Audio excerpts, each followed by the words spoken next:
The Dead Valley by Ralph Adams Cram. I have a friend, Olaf Ehrensvard, a Swede by birth, who yet, by reason of a strange and melancholy mischance of his early boyhood, has thrown his lot with that of the New World. It is a curious story of a headstrong boy and a proud and relentless family. The details do not matter here, but they are sufficient to weave a web of romance around the tall, yellow-bearded man with the sad eyes and the voice that gives itself perfectly to plaintive little Swedish songs remembered out of childhood. In the winter evenings we play chess together, he and I, and after some close, fierce battle has been fought to a finish, usually with my own defeat, we fill our pipes again, and Ehrensvard tells me stories of the far, half-remembered days in the fatherland, before he went to sea, stories that grow very strange and incredible as the night deepens and the fire falls together, but stories that nevertheless I fully believe. One of them made a strong impression on me, so I set it down here, only regretting that I cannot reproduce the curiously perfect English and the delicate accent which to me increased the fascination of the tale. Yet as best I can remember it, here it is. I never told you how Nils and I went over the hills to Hallsberg, and how we found the Dead Valley, did I? Well, this is the way it happened.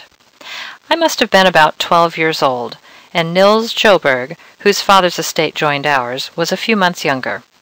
We were inseparable just at that time, and whatever we did together.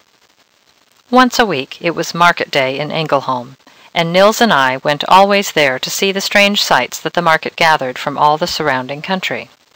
One day we quite lost our hearts, for an old man from across the Elfborg had brought a little dog to sell that seemed to us the most beautiful dog in all the world. He was a round, woolly puppy, so funny that Nils and I sat down on the ground and laughed at him until he came and played with us in so jolly a way that we felt there was only one really desirable thing in life, and that was the little dog of the old man from across the hills. But alas, we had not half money enough wherewith to buy him, so we were forced to beg the old man not to sell him before the next market day, promising that we would bring the money for him then. He gave us his word, and we ran home very fast and implored our mothers to give us money for the little dog. We got the money, but we could not wait for the next market day. Suppose the puppy should be sold? The thought frightened us so that we begged and implored that we might be allowed to go over the hills to Hallsberg, where the old man lived, and get the little dog ourselves, and at last they told us we might go. By starting early in the morning, we should reach Hallsberg by 3 o'clock, and it was arranged that we should stay there that night with Nils' aunt, and, leaving by noon the next day, be home again by sunset. Soon after sunrise we were on our way, after having received minute instructions as to just what we should do in all possible and impossible circumstances, and finally a repeated injunction that we should start for home at the same hour the next day, so that we might get back safely before nightfall. For us it was magnificent sport, and we started off with our rifles, full of the sense of our very great importance. Yet the journey was simple enough, along a good road across the big hills we knew so well, for Nils and I had shot over half the territory this side of the dividing ridge of the Elfborg. Back of Ängelholm lay a long valley, from which rose the low mountains, and we had to cross this, and then follow the road alongside of the hills for 3 or 4 miles before a narrow path branched off to the left, leading up through the pass. Nothing occurred of interest on the way over, and we reached Hallsberg in due season, found to our inexpressible joy that the little dog was not sold, secured him, and so went to the house of Nils' aunt to spend the night. Why we did not leave early on the following day, I can't quite remember. At all events, I know we stopped at a shooting range just outside of the town, where most attractive pasteboard pigs were sliding slowly through painted foliage, serving so as beautiful marks.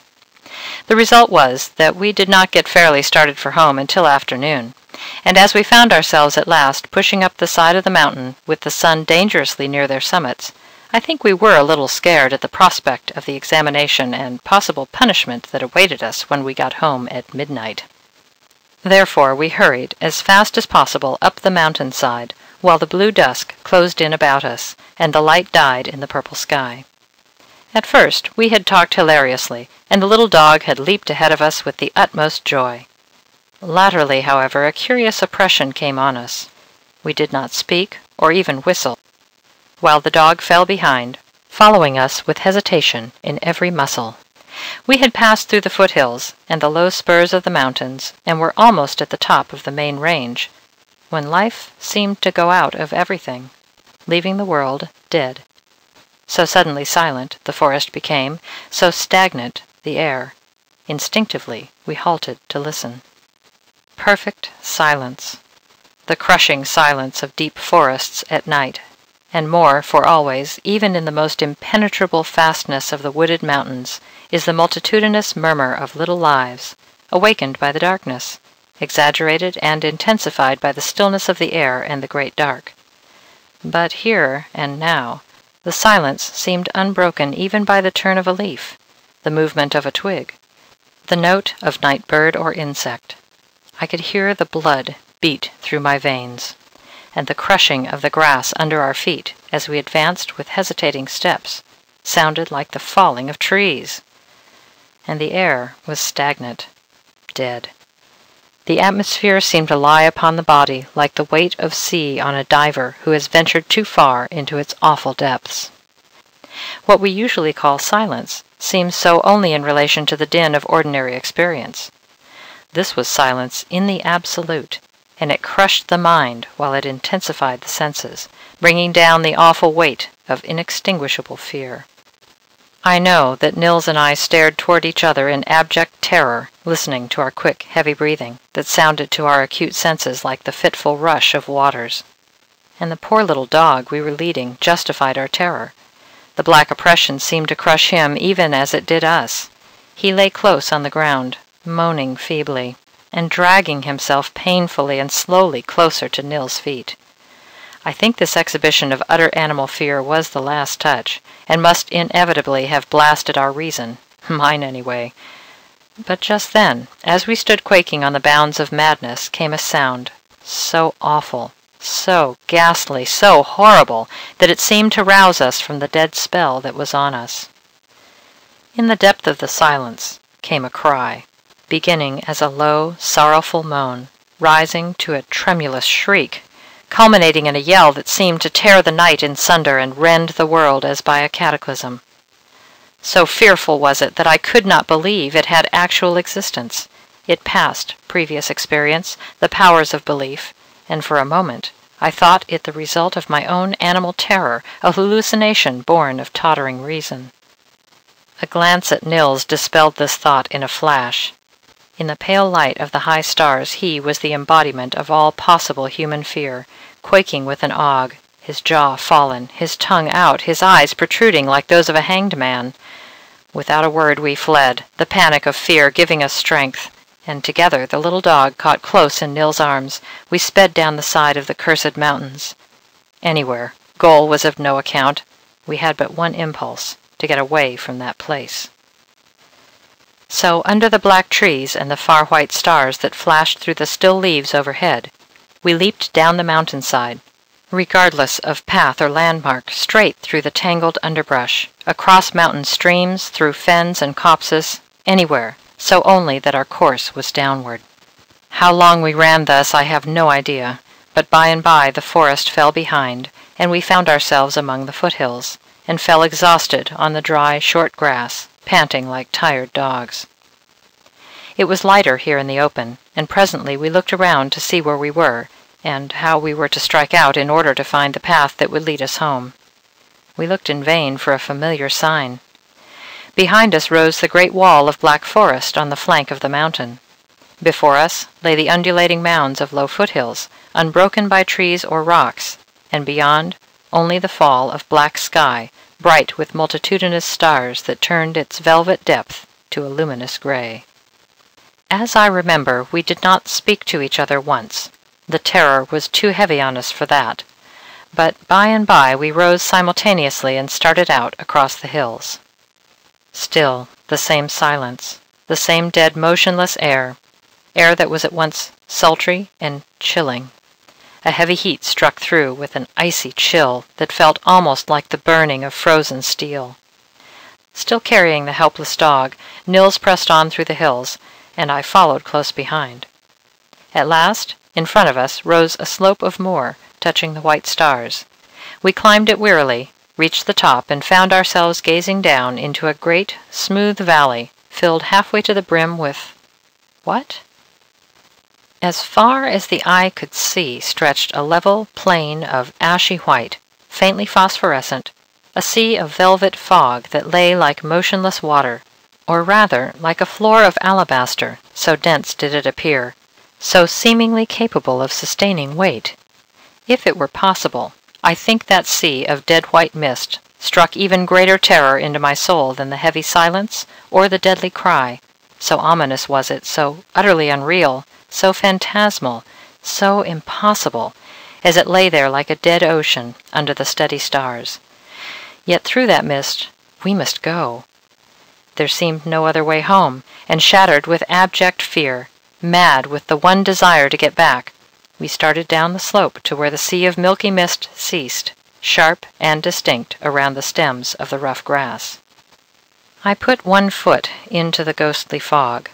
A chill as of death struck through me, stopping my heart, and I threw myself backward on the slope. At that instant came again the shriek, close, close, right in our ears, in ourselves, and far out across that damnable sea. I saw the cold fog lift like a waterspout and toss itself high in writhing convolutions toward the sky. The stars began to grow dim as thick vapor swept across them, and in the growing dark I saw a great watery moon lift itself slowly above the palpating sea, vast and vague in the gathering mist. This was enough. We turned and fled along the margin of the white sea that throbbed now with fitful motion below us, rising, rising, slowly and steadily, driving us higher and higher up the side of the foothills. It was a race for life, that we knew. How we kept it up I cannot understand, but we did, and at last we saw the white sea fall behind us as we staggered up the end of the valley, and then down into a region that we knew, and so into the old path. The last thing I remember was hearing a strange voice, that of Nils, but horribly changed, stammer brokenly, "The dog is dead." And then the whole world turned around twice, slowly and resistlessly, and consciousness went out with a crash. It was some 3 weeks later, as I remember, that I woke in my own room and found my mother sitting beside the bed. I could not think very well at first, but as I slowly grew strong again, vague flashes of recollection began to come to me, and little by little the whole sequence of events of that awful night in the Dead Valley came back. All that I could gain from what was told me was that 3 weeks before I had been found in my own bed, raging sick, and that my illness grew fast into brain fever. I tried to speak of the dread things that had happened to me, but I saw at once that no one looked on them save as the hauntings of a dying frenzy, and so I closed my mouth and kept my own counsel. I must see Nils, however, and so I asked for him. My mother told me that he also had been ill with a strange fever, but that he was now quite well again. Presently they brought him in, and when we were alone I began to speak to him of the night on the mountain.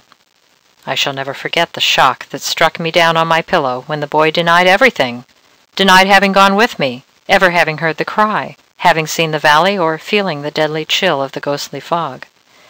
Nothing would shake his determined ignorance, and in spite of myself I was forced to admit that his denials came from no policy of concealment, but from blank oblivion. My weakened brain was in a turmoil. Was it all but the floating phantasm of delirium? Or had the horror of the real thing blotted Nils' mind into blankness so far as the events of the night in the Dead Valley were concerned? The latter explanation seemed the only one, else how explain the sudden illness which in a night had struck us both down? I said nothing more, either to Nils or to my own people, but waited, with a growing determination that, once well again, I would find that valley if it really existed. It was some weeks before I was really well enough to go, but finally, late in September, I chose a bright, warm, still day, the last smile of the dying summer, and started early in the morning along the path that led to Hallsberg. I was sure I knew where the trail struck off to the right, down which we had come from the Valley of Dead Water, for a great tree grew by the Hallsberg path at the point where, with a sense of salvation, we had found the home road. Presently I saw it to the right, a little distance ahead. I think the bright sunlight and the clear air had worked as a tonic to me, for by the time I came to the foot of the great pine, I had quite lost faith in the verity of the vision that haunted me, believing at last that it was indeed but the nightmare of madness. Nevertheless, I turned sharply to the right at the base of the tree into a narrow path that led through a dense thicket. As I did so, I tripped over something. A swarm of flies sung into the air around me, and looking down, I saw the matted fleece, with the poor little bones thrusting through, of the dog we bought in Hallsberg. Then my courage went out with a puff, and I knew that it was all true, and that now I was frightened. Pride and the desire for adventure urged me on, however, and I pressed into the close thicket that barred my way. The path was hardly visible, merely the worn road of some small beasts, for though it showed in the crisp grass, the bushes above grew thick and hardly penetrable. The land rose slowly, and rising grew clearer, until at last I came out on a great slope of a hill, unbroken by trees or shrubs, very like my memory of that rise of land we had topped in order that we might find the dead valley and the icy fog. I looked at the sun. It was bright and clear, and all around insects were humming in the autumn air, and birds were darting to and fro. Surely there was no danger, not until nightfall at least, so I began to whistle, and with a rush mounted the last crest of Brown Hill. There lay the dead valley, a great oval basin, almost as smooth and regular as though made by man. On all sides the grass crept over the brink of the encircling hills, dusty green on the crests, then fading into ashy brown, and so to a deadly white, this last color forming a thin ring running in a long line around the slope. And then? Nothing. Bare, brown, hard earth, glittering with grains of alkali, but otherwise dead and barren. Not a tuft of grass, not a stick of brushwood, not even a stone, but only the vast expanse of beaten clay. In the midst of the basin, perhaps a mile and a half away, the level expanse was broken by a great dead tree, rising leafless and gaunt into the air. Without a moment's hesitation, I started down into the valley and made for this goal. Every particle of fear seemed to have left me, and even the valley itself did not look so very terrifying.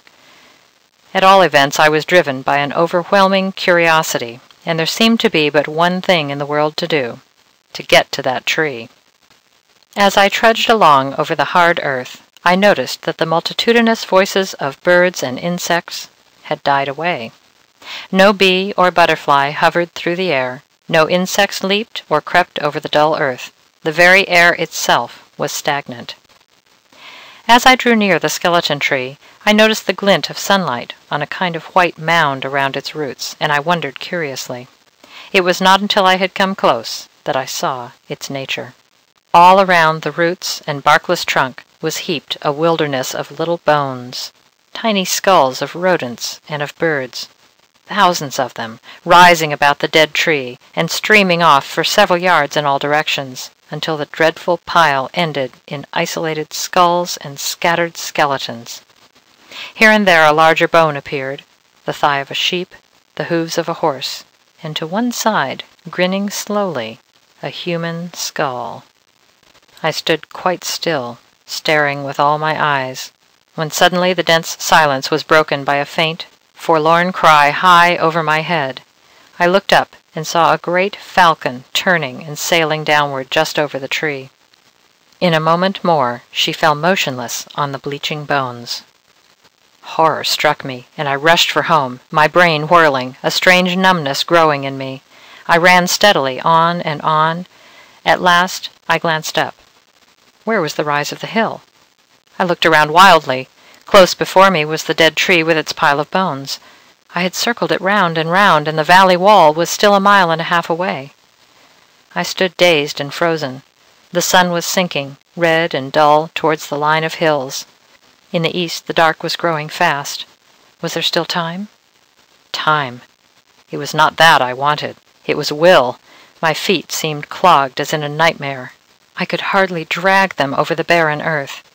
And then I felt the slow chill creeping through me. I looked down.